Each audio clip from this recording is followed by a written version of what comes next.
Apa yang terjadi sekarang? Betapa Anda melihat Cina sebagai sebuah kekuatan ekonomi. Karyawan Garuda saat ini dirumahkan, gajinya ditunda 24.000 orang hanya karena berhenti melayani penerbangan ke Cina. Cina memberi kekuatan besar ekonomi bagi bangsa Indonesia. Nah, begitu ada COVID ini, habis sudah Cina itu. Jadi, yang kedua adalah inti dari kepemimpinan transformasional itu adalah perubahan. Inovasi, perubahan. Ada kegelisahan bagi seorang pemimpin untuk tidak pernah puas terhadap apa yang mereka alami sekarang. Karena itu, berubah bagi pemimpin transformasional itu adalah semacam agama, keyakinan yang harus dipegang. Itu sebabnya saudara-saudara, kalau Anda melihat di dalam slide berikut, ini yang disebut sebagai kepemimpinan transformasional itu yang bersendikan pada 4I. Kalau dibuat singkatan 4I. Yang pertama itu adalah di sini.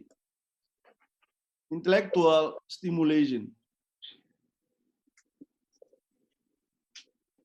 Pemimpin transformasional itu merangsang upaya kepada bawahan untuk melakukan menjadi kreatif dan inovatif. Ya. Itu sebabnya maka di dalam kecenderungan kita hari ini, inovasi dan kreativitas itu menjadi sesuatu kunci yang baik. Pemimpin transformasi menawarkan ini, membuka peluang supaya bawahannya itu bekerja terus, membuat inovasi-inovasi terus dalam pekerjaan. Nah, sekarang di era COVID-19 ini, para anak buah ini ditantang sekarang. Apa yang dia mesti lakukan untuk memberi inovasi-inovasi dan kreativitas di tengah wabah pandemi yang begitu dahsyat itu. Itu dia di sini. Intelektual I pertama itu adalah IS, intellectual stimulation atau IE. Merangsang upaya pengikut mereka untuk menjadi inovatif dan kreatif. Itu yang dilakukan. Yang kedua adalah individualized consideration. Apa maksudnya? Pemimpin transformasional memberikan perhatian khusus pada kebutuhan setiap anggotanya bagi pencapaian dan pertumbuhan individu. Nah, ini dia. Humanis, ya. Kepemimpinan transformasional itu adalah humanis. Beda misalnya kepemimpinan autokratis. Beda dengan kepemimpinan yang berorientasi pada orientasi tugas. Great man mungkin bagus, tetapi dalam banyak contoh great man itu bisa berubah menjadi diktator kalau dia salah dalam menggunakan. Tapi pemimpin transformasional melihat individu itu sebagai aset organisasi, dan karena itu individu juga diperbaiki.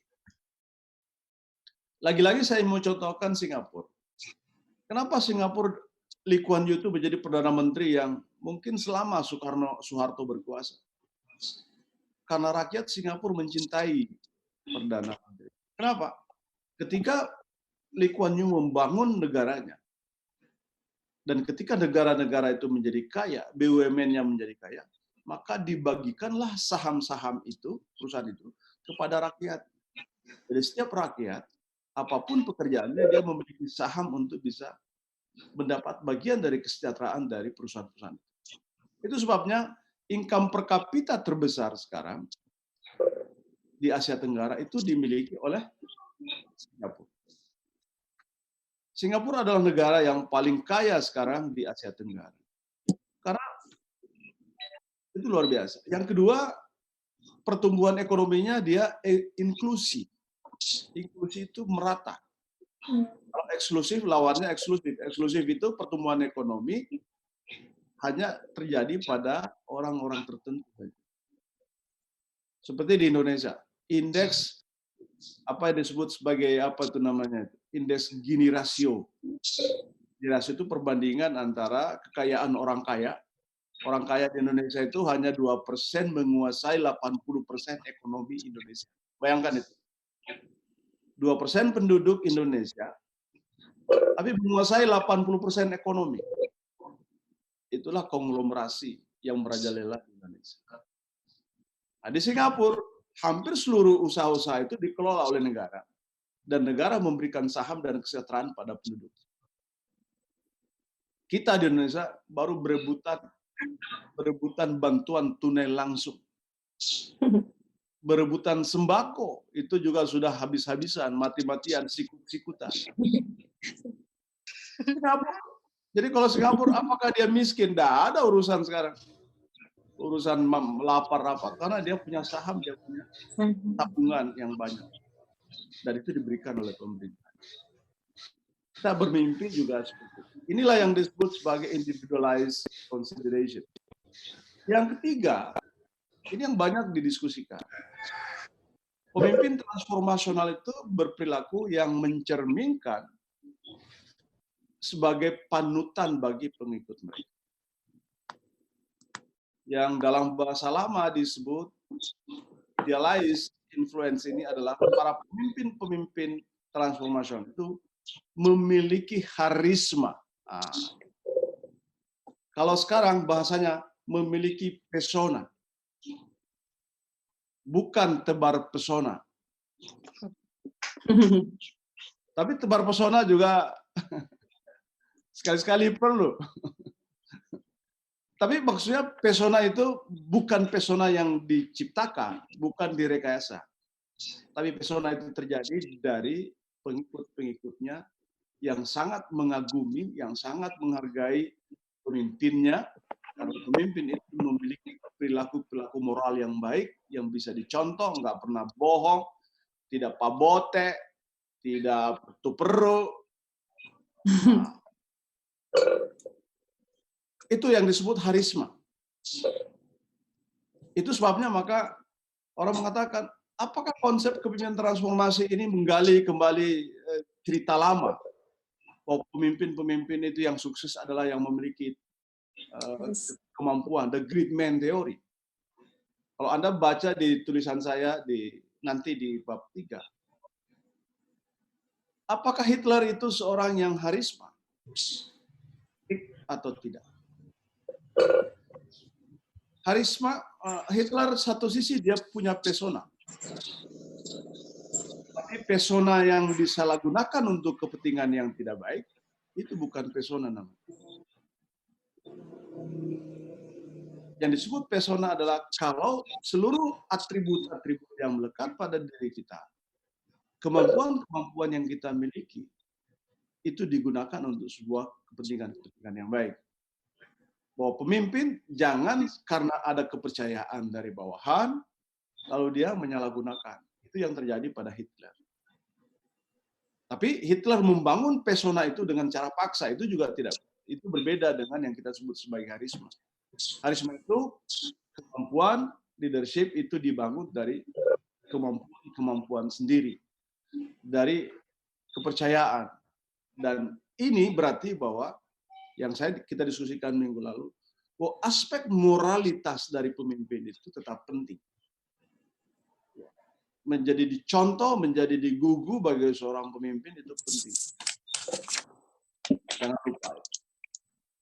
Nah, yang keempat adalah IM itu inspirational motivation. Pemimpin-pemimpin transformatif itu selalu memotivasi anak buah untuk bekerja lebih baik, melatih anak buah supaya dia memiliki kompetensi, mendorong mereka untuk ikut terlibat dalam berbagai kegiatan supaya bisa meningkat dia punya kemampuan. Nah, dari 4 inilah saudara-saudara, ini menjadikan model kepemimpinan transformasional itu dianggap sebagai model yang terlengkap. Cerdas, pemimpin transformasional cerdas, memotivasi, kreatif, inovatif. Satu sisi lain dia bisa menjadi teladan karena dia punya harisma yang baik. Dia juga memperhatikan humanis, karena memperhatikan kepentingan-kepentingan manusianya. Dan satu lagi, bahwa mereka terus senantiasa memotivasi anak buah. Ya.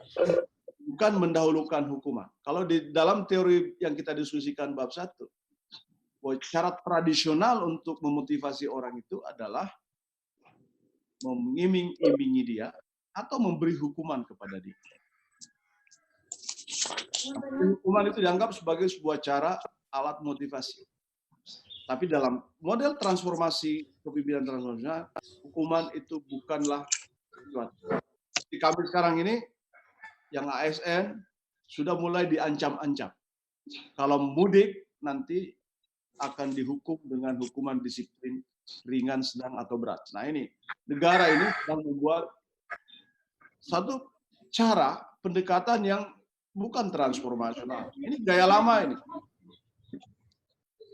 Hukum-hukum teori motivasi lama itu, manusia dianggap keledai. Menurut teori lama, cara terbaik untuk mengendalikan keledai itu cuma 2. Mengiming-imingi dia wortel di depan, atau mencambuk dia dari belakang. Kalau dia tidak bisa jalan karena ada wortel, cambuk dia. Nah, kita sekarang dalam posisi mau dicambuk ini oleh pemerintah. Kalau mudik, itu akan dihukum begini. Nah, kenapa tidak mendahulukan suatu kesadaran cara memotivasi yang lebih santun, lebih bermartabat daripada ancaman-ancaman seperti itu. Saudara, saya persilakan, mungkin 1-2 orang mau bertanya. Singkat saja, karena waktu kita 6 menit. Silakan. Yang transformasional ini kan, Prof, berperilaku mencerminkan sebagai panutan bagi pengikutnya. Ya. Terus apakah ada hubungan dengan gaya kepemimpinan klasik, khususnya gaya otoriter?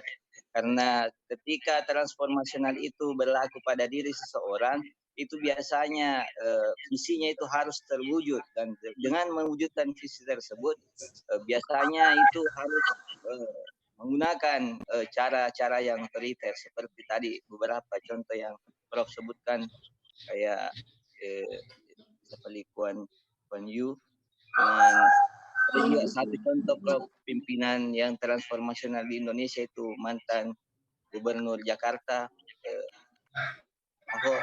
Itu kan juga itu banyak memiliki perubahan-perubahan besar yang terjadi di Jakarta, sehingga banyak juga orang yang mengira dia adalah pimpinan yang otoriter. Bagaimana?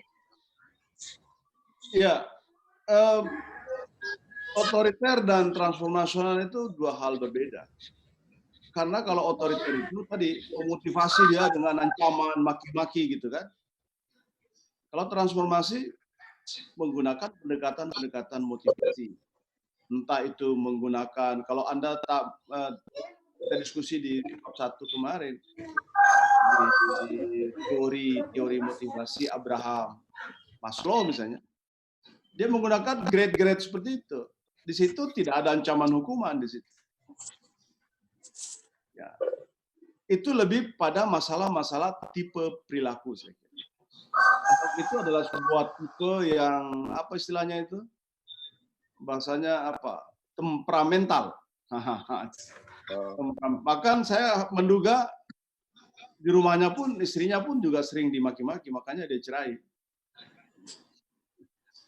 Makanya suaminya itu tinggalkan, kan? Istrinya itu tinggalkan karena mungkin perilakunya. Tetapi dia mendahulukan cara motivasi, membangun visi besar, motivasi orang untuk bisa melakukan. Sekarang saya mau bertanya, bisa nggak orang membuat orang bergerak tanpa harus memaki? Bisa nggak? Bisa sebenarnya. Bisa, Prof. Bisa, Prof. Kalau Anda tidak, misalnya, Bisa, Prof. Apakah saya memerintah Anda menyetor tugas itu dengan marah-marah? Tidak. Tidak, Prof. Tidak, Prof. Tidak. Jadi kita identik kan, produktivitas itu tidak identik dengan harus kita membangun sikap otoriter. Saya selalu ingat guru saya dulu di SPG. Waktu saya lulus, karena pernah saya diskor juga oleh guru yang sama. Dia tepuk-tepuk bahu saya. Lalu dia bisikin kepada saya, kamu Aris sebenarnya anak yang baik. Coba. Nah, kata-kata itu menularkan virus motivasi. Dan barangkali kemudian kelak saya mengatakan, oke, Pak, terima kasih. Insya Allah saya akan buktikan nanti bahwa saya benar-benar anak yang baik. 10 tahun kemudian kami bertemu dan beliau mengatakan sungguh-sungguh bahwa Aris itu memang anak yang baik. Dan sampai sekarang saya pun masih tetap menjadi anak yang baik. Oke. Saudara, untuk minggu depan saya akan kita akan berpindah topik karena ini suasana pandemi. Kita nanti kuliah Jumat dimajukan ke Rabu. Atau ada dua ini alternatif, Anda mau ikuti yang mana? Dua-duanya saya menjadi narasumber di situ. Ya. Satu di diskusi nasional kita hari Rabu nanti 6 Mei 2020. Pukul 10. Temanya itu pendidikan di tengah wabah COVID-19. Ini men-challenge saya kira ini, supaya ini ada sedikit improvisasi kita. Anda bisa buka, saya sudah kirim juga di Google Classroom, ada di situ, ada di sini. Yang kedua,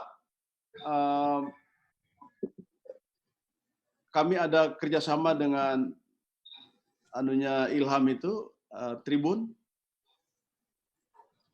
forum dosen itu dalam rangka memperingati Hari Pendidikan Nasional, Sabtu tanggal 2 Mei 2020 jam 16. Nah, ini temanya belajar dari COVID-19, definisi dan reaktualisasi tujuan pendidikan nasional. Nah, nanti saya akan bagikan Zoom-nya atau nanti Ilham yang bagikan karena dia yang punya Tribun. Kita akan Anda bisa melihat ini dan beberapa video-video tulisan saya juga ada, nanti saya masukkan di Google Classroom, sehingga nanti kuliah kita yang tadinya Jumat, itu kita alihkan menjadi hari Rabu. Hari Rabu, khususnya Rabu depan. Nanti kita lihat lagi apakah nanti selanjutnya akan kita akan kita permanenkan di hari Rabu atau kita kita akan pindah kembali ke hari Jumat. Karena hari Jumat juga saya terbatas waktu saya karena setiap hari Jumat jam 10 sekarang ada jadwal saya workshop dengan para kepala sekolah di Kabupaten Goa, Sulsel. Oke, ada pertanyaan lagi? Silakan. Satu lagi. Ya. Siapa? Manggala, Prof. Oke. Saya rindu suara Anda. Tapi kenapa tulisannya di situ Halki Abbas di depan? Ya, kurang, Prof. Mestinya ada Manggalanya di belakang. Jadi ya. Tambah aja di rename saja. Oke, silakan. Baik, Prof. Ini Prof, kebetulan saya sedang membuka semacam buku yang mana membahas tentang transformasional itu. Ya. Dan di situ disebutkan bahwa kepemimpinan transformasional adalah proses di mana pemimpin dan pengikut tumbuh bersama untuk level yang lebih tinggi dalam moralitas dan motivasi. Ya. Nah, di sini ada kata moralitas. Jadi, rupanya spiritualitas menjadi sesuatu yang juga dominan dalam kepemimpinan ini, Prof. Iya. Sebenarnya ini menjadi indikator utama dari transformasi. Harisma itu dibangun pada kepribadian yang tidak mungkin kita dipercaya, dipanuti, kalau kita tidak memiliki moral yang bagus. Gitu. Percaya, saya bilang tadi percaya. Nggak boleh orang menganggap kita ini pembohong, ya. Jadi tidak bisa begitu. Belevero,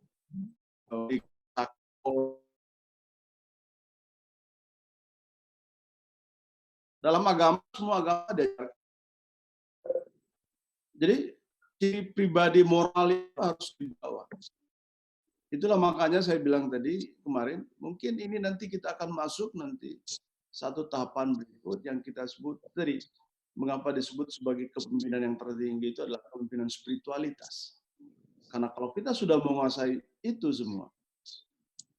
Nah, cuma kadang-kadang bahwa spiritualitas para pemimpin saja itu tidak cukup. Makanya saya setuju ungkapan Anda. Dibangun bersama-sama antara pemimpin dan bawahan. Jangan yang apa namanya, yang jujur itu pimpinannya saja, anak buahnya itu. Karena itu prinsip ini kita seringkali ini rioloi nafati ruang. Ini falsafah Bugis ya.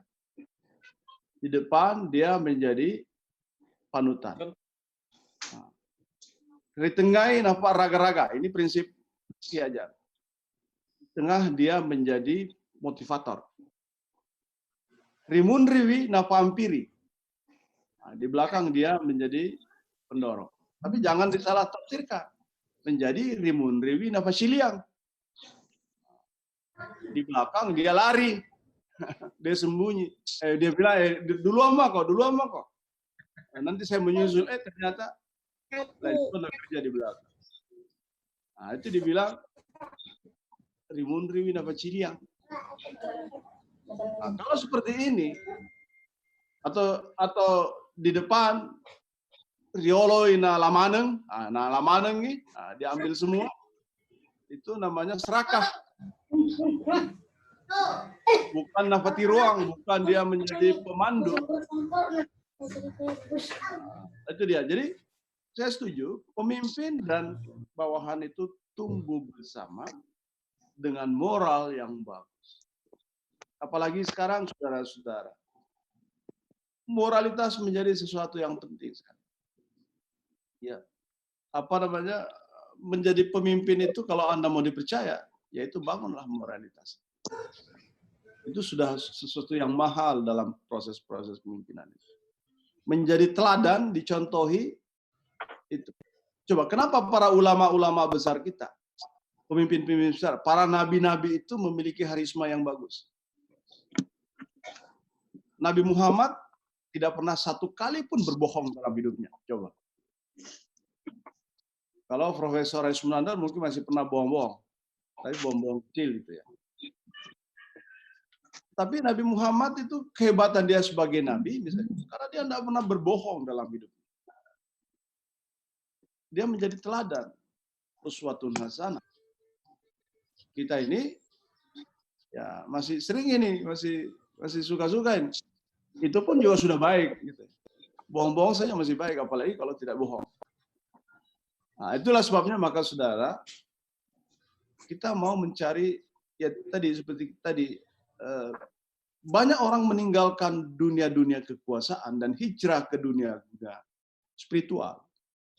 Karena itu jadi, kalau dia masuk di dunia spiritual, dia hanya mencari ridha Tuhan, ridha Allah, maka itulah yang terjadi. Itulah yang menjadi tujuan hidup. Tapi itu saja tidak cukup. Kalau kita pergi ke spiritual lalu meninggalkan umat kita dalam kesengsaraan, itu juga tidak benar. Jadi harus ada keseimbangan antara visi kita, spiritualitas kita kepada Tuhan, dan yang kedua, kepada aspek moralitas kita kepada sebagai contoh teladan kepada para umat kita, kepada teman-teman kita. Nah, jadi saya kira jangan juga kalau begitu kita berbohong saja, kalau ada bohong kolektif aja. Kita rame-rame saja. Seperti banyak dilakukan orang sekarang, bukan seperti itu. Tampilkan pribadi itu, dan kalau Anda bisa menguasai itu, ya istilahnya begini, kalau Anda bisa memiliki pesona itu, harisma itu, maka 90% Anda menguasai para bawahan Anda. Karena dengan mudah Anda mengarahkan anak buah itu. Karena Anda sudah menjadi orang dipercaya. Sehingga apapun yang dikatakan oleh pemimpin, itu pasti baik. Dan itulah yang menjadi panutan diikuti oleh para bawahan. Oke, satu lagi kalau ada perempuan, pertanyaan dari mahasiswi. Siapa mahasiswi kita mau bertanya?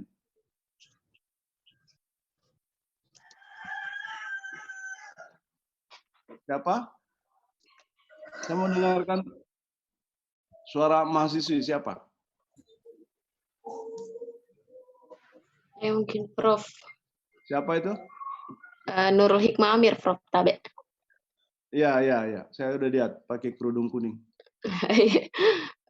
Saya ingin bertanya, Prof. Apakah kita ambil contoh mungkin Gubernur DKI Jakarta hari ini, apakah Gubernur DKI Jakarta pada hari ini, khususnya dalam menangani masalah COVID-19, penerapan PSBB yang menginisiasi, tentunya provinsi yang menginisiasi PSBB untuk pertama kali, apakah beliau juga termasuk sudah bisa dikategorikan sebagai seorang pemimpin dengan gaya transformasional?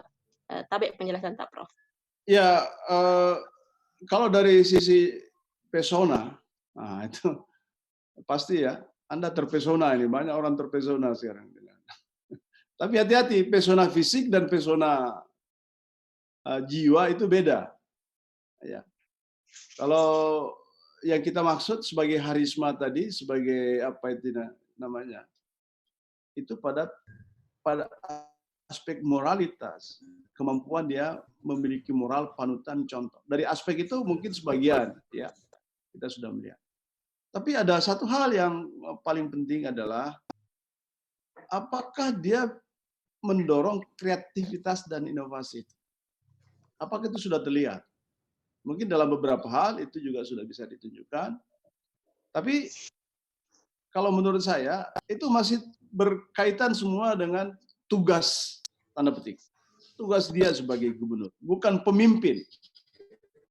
Dia bisa belum mendorong bagaimana sebenarnya di Jakarta itu ada banyak perusahaan, ada banyak orang kaya, ada banyak. Nah, kenapa dia tidak mengerahkan kemampuan-kemampuan itu untuk mendorong apa yang kita sebut sebagai gerakan filantropi, membangun kemampuan kapasitas Jakarta untuk mengatasi itu.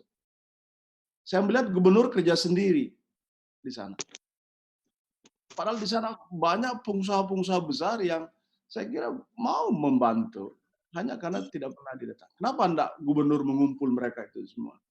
Dan dari sinilah kita bisa menyaksikan bahwa yang disebut pemimpin transformasional adalah apabila dia bisa menggandakan kemampuan-kemampuannya karena menggunakan kemampuan-kemampuan orang lain. Itu. Sama dengan Anda. Kalau Anda mau menggandakan kemampuan, jangan terlalu berpikir kemampuan diri sendiri. Kalau mau sukses, mau doktor, nggak punya duit, ya pakai kemampuan orang lain. Pinjam. Amin, Prof. Begitulah orang-orang sekarang. Kalau Anda mau beli rumah, Anda bisa. Saya dulu mau jadi pegawai negeri, yang Anda bisa punya rumah kalau saya menabung terus. Akhirnya apa? Ya kita kredit di bank. 15 tahun baru lunas. Jadi hidup kita terpenjara oleh bank. Tapi kita sudah melakukan transformasi. Karena kalau kita menunggu 15 tahun, belum tentu uang itu terkumpul, cukup. Ya. Tapi kalau meminjam, kita menggunakan kemampuan orang lain, itu adalah bagian dari hal-hal yang bisa kita. Jadi kita butuh waktu untuk menilai beliau. Tapi untuk sementara ini sekarang, saya melihatnya beliau masih sebagai petugas gubernur, belum sebagai pemimpin yang bisa endorse, menstimulasi seluruh kemampuan-kemampuan. Oke, saya harus pindah ke kelas yang lain, ke meeting yang lain. Terima kasih atas respon Anda semua. Saya tunggu hari Rabu atau hari Sabtu, kita diskusi nanti di forum, di Zoom, tentang Hardiknas dan bagaimana kita mengembangkan strategi, karena tugas Anda nanti ke depan adalah kami minta untuk mengembangkan strategi, karena COVID-19 ini akan, menurut asumsi Menteri kita, Menteri Pendidikan, ini akan berakhir pada Desember 2020. Sungguh waktu yang lama, menjenuhkan, membosankan, Dan saya tidak tahu apakah Anda masih ada tetap setia nanti di Zoom di kelas saya sampai pada bulan Desember 2020. Terima kasih. Assalamualaikum. Assalamualaikum warahmatullahi wabarakatuh. Terima kasih, Prof. Terima kasih, Prof. Sama-sama. Mari Abe. Selamat berpuasa. Semoga puasanya dijabah oleh Allah Subhanahu wa taala. Amin. Amin. Amin.